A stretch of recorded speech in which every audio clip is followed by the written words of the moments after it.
problem. Happy to take questions. Amazing. Amazing. All right. Well, for everyone here on the platform, wherever you're watching, we are back with another weekly marketing webinar from #Paid. Again, the goal with these are think of them as snack bites, 20 minutes conversations with experts, people that have done really interesting things in the marketing space or the influencer marketing space, and or have a perspective on something that ideally after the 20 minutes you walk away and it gets you thinking about something, or it allows you to take something back to your team and you guys can have a productive discussion, or maybe change a little strategy or inform some strategy. But enough out of me. I'd love to introduce our guest today, Rand Fishkin. Rand, I usually don't do an intro because I don't want to misrepresent people in the best way. Some people don't like to go by what they've done in the past. So why don't I do this? I'll give you 30 seconds, a minute. What is your background? What have you done in the past? What do you get up to right now? Sure. So in the marketing world, I think I'm best known for a couple of companies. I founded a company called Moz, which was in the SEO software space, and was a very big, influential company for a number of years. I ran that as CEO until 2014. And then in 2018, I started the company that I run now, which is called SparkToro. That is in the audience research space, so helping people and brands understand their audience's sources of influence. What podcasts do interior designers in Los Angeles listen to? And which social accounts are very popular with chemical engineers in the UK? And all those kinds of things. I'm also the author of a book called Lost and Founder, which sort of details a lot of my Moz journey, including lots of mistakes made at a big venture-backed company. SparkToro is quite different. It's just 3 people. We don't plan on growing anywhere near the size that Moz was. I don't really like running multi-100-person teams. And I also do a lot of agitation against big tech. I'm not a huge fan of monopoly power. So you can see me paying close attention to the Google trial against the Department of Justice this week, with high hopes that the DOJ dunks on them well. I like it a lot. I think you don't find many coming out with a perspective like you're saying.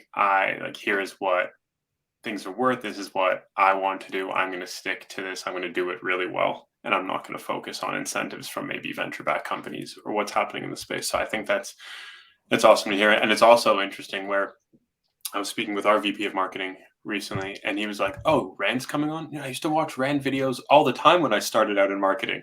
And I was like, "Oh, this is cool." But this herein lies talking about the idea of audience, and when audiences get onto or understand a person or a platform or a company. For myself, I'm a marketer over the past 3 years, so I wasn't on the Rand train compared to my VP of marketing who was, and so my sources of so-called influence are a little bit different. Super excited to be talking to you today. Let's go. And I know we only have 15-20 minutes in this, and so want people to hear your perspective on this. If the idea of audience research, audience insights come up as a marketers are talking about audience insights, audience research, what comes to mind? What are they usually thinking about? Where are they usually going? Because it seems like the thing I'll say is you spoke about, you can figure out who are the people at this age, this demographic, this psychographic, where are they going for their influence? That's obviously some deep data or some deep understanding. So pull the curtain a little bit and talk about what are these marketers thinking about when it comes to audience research, audience insights. Yeah, I mean, I think that historically audience research has mostly been one of 2 things. It's either been actually market research, which is like large scale surveys of a wide group of people to collect information about how big is a sector, how much is spent in that sector, what are the preferences and what are the demographics, or it's customer research, which is I'm going to survey and interview my customers in order to figure out how to better serve them. Maybe I'm trying to figure out where I can market to them, but that's actually not that common. It's really interesting, Danny. You know what a good analogy is? Did you ever watch the show Mad Men or hear about this show? Yeah, I'm not that. Yeah, pretty popular with like marketing and advertising professionals, right? And it features sort of a classic very old school, very misogynistic ad agency on Madison Avenue in New York City in the 1960s. And there's one scene that really represents this well to me, which is there's a client who goes into the ad agency where John Hamm's character works, and this client, I think it was a big automaker, maybe it was Jaguar or something, and they want to reach, they tell the ad agency executives, right? They say, hey, we're trying to reach, older, rich men in this country. We think that this Jaguar, which is from the UK, right, is going to be very popular in America. And what stands out in my memory is one of the guys goes and gets the binder. There's a binder, and the binder has all this data. Basically, it just says, oh, okay, you're looking for, 60 plus, $1 million worth Americans. These are the 5 TV stations they listen to, and these are the shows that they watch on those stations, and these are the radio stations that they listen to, and here's the magazines they subscribe to. Done. That's the media plan. Now, what's the message? And it's really interesting because they had such consolidated media during the 20th century. You could have a binder. And this is how I think of SparkToro and what we do, which is essentially we're that piece of audience research that's the binder, but instead of, it doesn't fit here, obviously, anymore, right? There's tens of millions of sources of influence on the web and off. And our job essentially is to say who follows what online, who listens to what podcasts, who reads which publications, which sources of Google News are subscribed to and followed by folks. What do they pay attention to in Google Discover? What do they subscribe to on Apple News? Blah, blah, long list, right? And that data is publicly available, right? You can go crawl that yourself if you wanted to. We just crawl and index it and try and make it convenient and easy for folks to access. It's interesting you bring up the word influence. I think the fact that influence is now supposed an industry where these influencers supposedly make their money, their careers, we use typical metrics. We've seen, before social media, there was TV. So you had your 24-hour QM, your 3-day QM, your 7-day QM. Right. And now you have 1 million followers on TikTok. And a lot of marketers are like, oh, well, I'm reaching potentially 1 million people just like I did on TV. We must be, it's cool to spend $10 million on this influencer. Yeah, TikTok is really different from all the other platforms in that the whole concept is that you don't see content from people that you follow unless it also fits the discovery algorithm anyway. 100%. So how do you look at that? Because I think what you were bringing up is something that we think about a lot, in that we're in this algorithmic world. We're in a world where the platform is incentivized for entertainment. It's not this one-to-one social graphic type of relationship. So what does 1 million followers on TikTok mean for your customers? What does getting a viral video really mean when you don't control where it goes? Yeah, I mean, I think it's a challenge on both sides of the marketplace equation, right? For a marketer who's interested in reaching an audience, they have to recognize that whatever numbers they're seeing from an algorithmic platform are very different from like a media publication or an email newsletter. So this is why email newsletters are basically the best thing out there. It's also, I don't understand why everyone doesn't move to Mastodon. Obviously that's an email-like protocol and you see all the things that people follow, and I don't know, it's just that's the one that makes the most sense to me. But regardless, right, if we're talking about Twitter, LinkedIn, Reddit, YouTube, Facebook, Instagram, TikTok, of course, all of those, you're going to reach some percent, and you can get numbers. Rival IQ does actually a really nice study every year. I'm not sure if you check them out, Danny, but they publish a study that looks at the average impression and click-through rate of posts across, tens of thousands of brand pages and individual pages on all of these platforms, and then gives numbers. Like I think if I remember correctly, the average Twitter engagement meaning an impression, like a comment, a click through, whatever they count, is 0.08 is the average. So 0.08% of your Twitter followers will see an average tweet from you. That's horrifically bad, right? That means to get one person to see your tweet, you need 1,000 followers. Yes. I I mean, I'm shocked anyone's on that platform after Elon bought it, but I'm pretty surprised that people engage on there at all, especially from a marketing perspective. This was not always true, right? Historically, obviously, these numbers were much higher. I remember back in the day when I think it was 2012, 13. There was like a huge storm. You can still find lots of articles about it, probably one on Moz, because Facebook's engagement rate dropped from, I think it was 8% to around 3 or 4%. Oh my God, people would kill for 3 or 4% engagement today, right? That's incredible. So if you had 100,000 followers on Facebook, people were engaging with 3%. That was, that's 3,000 people paying attention to every post you put up. That's nuts. You have to pay for numbers like that today. Mhm. And so, in the world that I guess hashtag paid lives in, a lot of these marketers in the room are thinking about in the idea of influencer marketing, working with people that so-called have influence. You work with them; they're a vessel to an audience, or they're a vessel to certain brand equity. But if you don't really know where it goes, and you're not really sure exactly who it's going to reach, Yeah. how do you advise marketers take in these insights and use these so-called audience insights if maybe that's the absolute number, but your campaign will never reach that absolute number?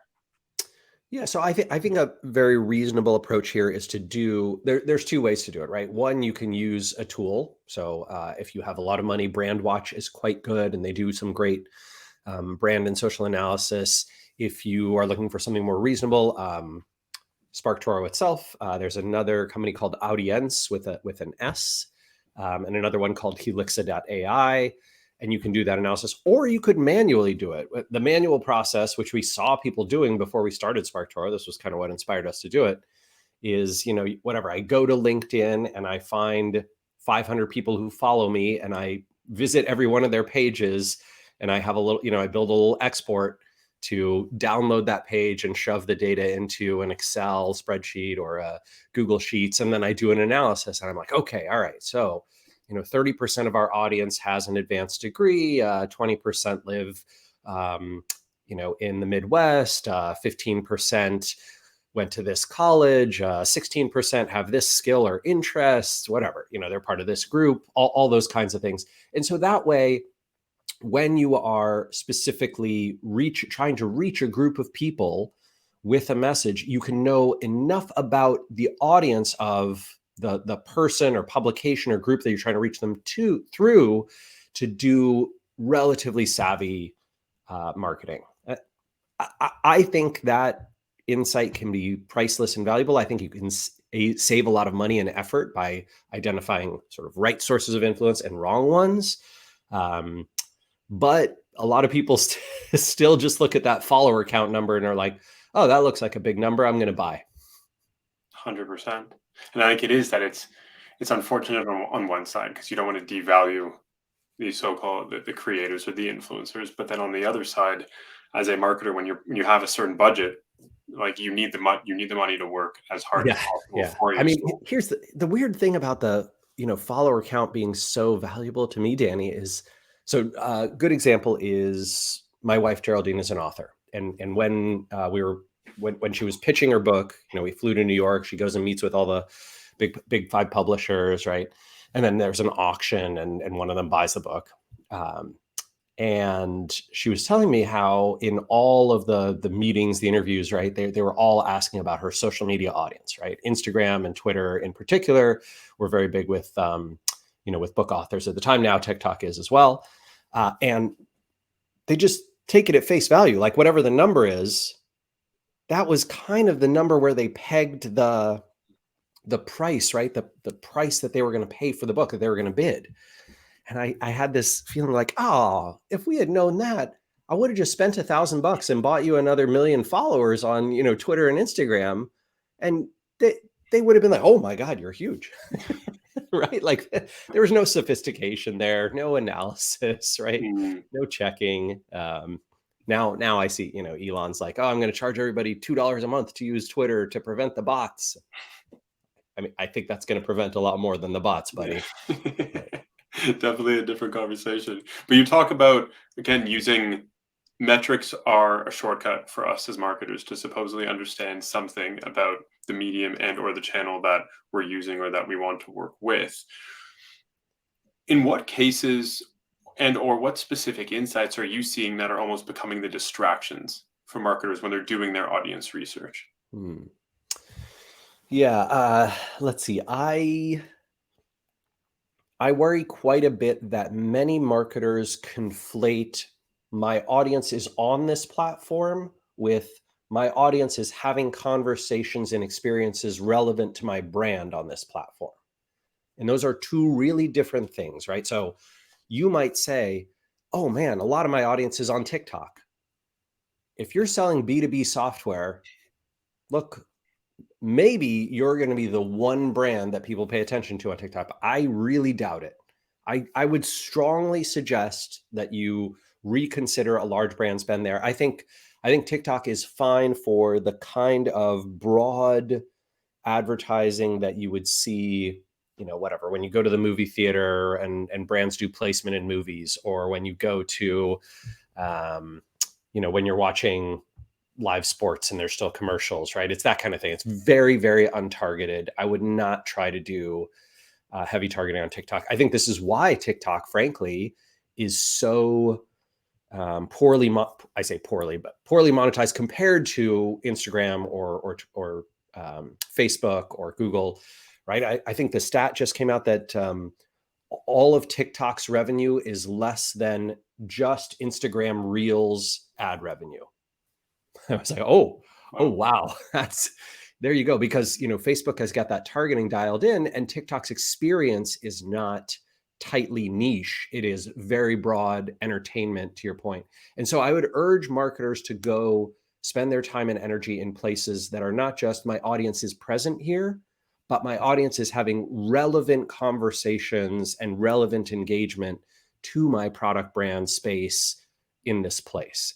And those might be smaller, right? Like, get ready to go after some niche YouTube channels, get ready to go after some niche podcasts. I think the bias toward big is really dangerous, especially for small and medium brands and brands that don't have a lot of money to throw at things and test. Hmm. Interesting perspective. I really like it. I think there is this inflated view of what an audience should be. Everyone seems like they have 100,000 followers today, and so when you but the number 100,000 of the right people talking about the right thing can be it for your business. Yeah, absolutely.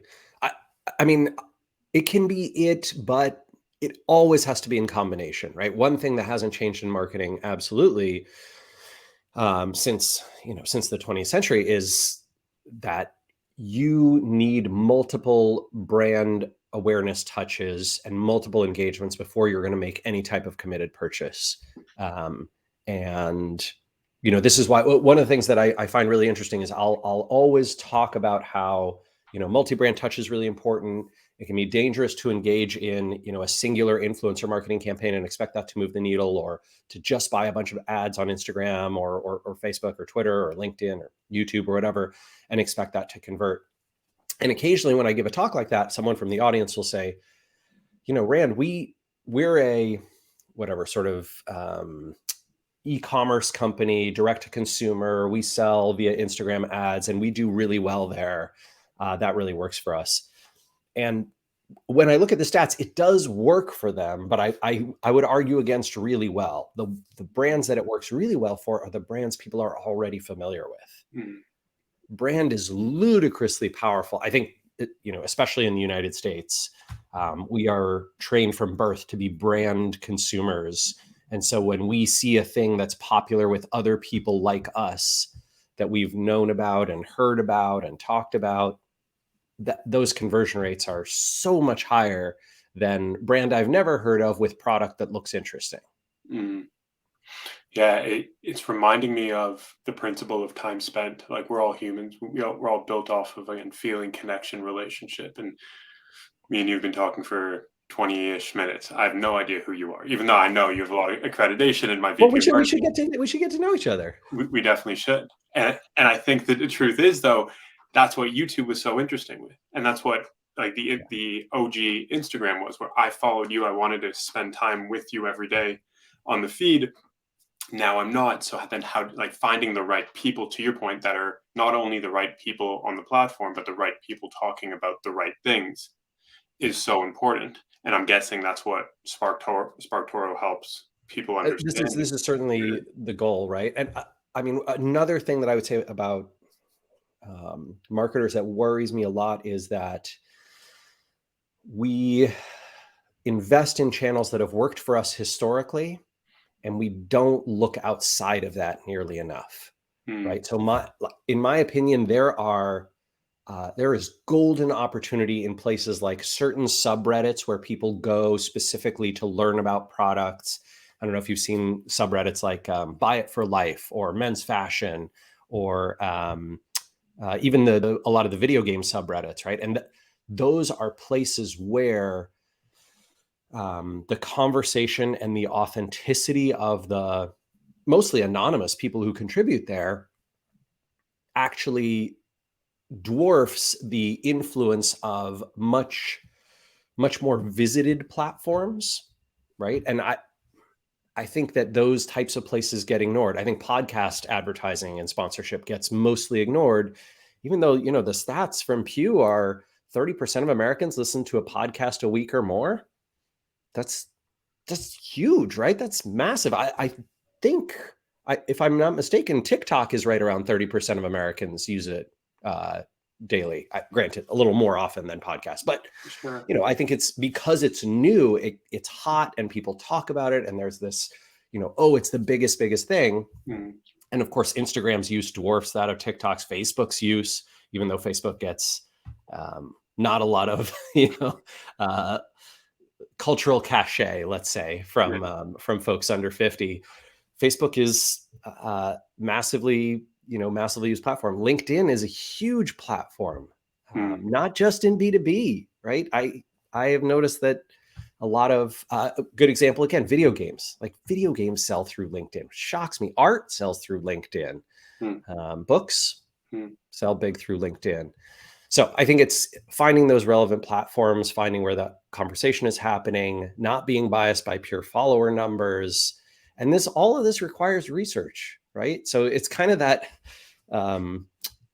if you prep yourself, if you do your research first, if you aim before you fire, and you're not just biased by, I see big number and shiny new platform, I will spend dollars there. I think that's smart. And frankly, most of the people that I work with don't have the budget to make mistakes like that. Mm. Let's end off on one question. I'd love to keep talking, but I know everyone else here has to get back to work, and you've definitely already given people a lot to think about. If you could if you could invest in one medium that has, like, the most, call it, influence in your mind. I know it's a loaded question because it depends on category and I know. demographics and such. Where would you go? Email. All right, here, Danny. So go to MailChimp's average open rates, right? Like, they've maintained it for 15 years now, and they essentially will show you, okay, of all the people who use MailChimp, what is the average, open rate? What's the average click-through rate? What's the average impression rate? All that kind of stuff. And it is hovered above 20% Mm. for a dozen years. Wow. You will not find a single platform where 20% of your audience actually sees and consumes the content that you create. And so I would argue, for nearly any brand, email is the biggest and best investment that you can possibly make. I treat social media and content marketing and search marketing and advertising and coming on people's webinars and doing live streams and YouTube, every single one of those, I treat those as a funnel to email. What I hope is people see interesting things, they go check out SparkToro. When they do, they sign up for our email list, because that's sort of how you use the product. That's the most powerful thing. And I don't care if you're in D2C e-commerce or B2B or B2C or services, email. It's interesting you say that. The last week, I had on someone named Josh Kaplan, who runs a company called Smooth Media, and they help to power the media business essentially, or in large part the newsletters of some really big creators that are in Oh, the yeah. flow of information. And he said one thing which is not revolutionary at all, but it goes to your point, which is emails don't flop. Like, you know what you're going to send to, you know what the rate is. And so for marketers who are thinking, how do I project out the dollars spent into impression or into audience actually reached, and then the intent of the individual behind that email versus on any other platform, medium and such. It's funny how we keep bringing back email because it feels so vintage and old, but to your point, Yeah. it works. Yeah, It yeah. works. I mean, the other thing about email that's really interesting is every few years there's like a big group of articles talking about how young people aren't using email anymore. I think this has actually died now Mm, because what we've seen over the last 20 years, I mean, this was true when when I was 21, I was like, email, whatever, right? And then I was 25, I was like, I have to care about email more. And by the time I'm 30, email's what I check every day, all day. mm, And this phenomenon is fascinating because basically what you see is as people get more income and get older, two things that are very well correlated, email gets adopted. mm. And so there's always this fear of, but look, the whatever, 16 to 21-year-olds aren't using email. Yeah, and they never have and they never will. Right. So I think pegging your marketing to a demographic group that historically has always moved to this adoption and gone through this cycle uh, is a little bit backward. And Mm. when I see the argument of email's dead, we should be spending more on Instagram, YouTube, and TikTok because that's where our audience is. I'm like, yeah, all right, give them 5 years, they'll be on email, I guarantee it.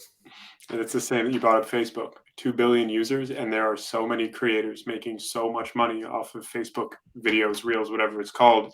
And then I think marketers too Yeah, should be tapping but into. it's not hot, so the media doesn't cover it, right? 100%. It's the unsexy things that Yeah. always do the best. Rand, thank you so much for this. Thank you for being candid. Thank you for the insights and the anecdotes and the analogies. I think they were super helpful. And so for everyone who stayed around, thank you for staying here. Next week, we're talking with Shayna Zafar, who's the CMO at Juve. Juve is a Gen Z consultancy, strategic marketing company. And we're talking about the idea of leaning into cringe and absurdity with Gen Z. So going to be a different chat, a very different Yeah, chat, but that'll be a different something one. super interesting. I'll have to bring up email and figure out how that works in there. But Rand, thanks again to everyone who's still here and listening with us. Thanks again. Next week, always Wednesday, 1 p.m. for 20 to 30 minutes, talking about a different marketing topic. Have a great day, everyone. Take care. See ya.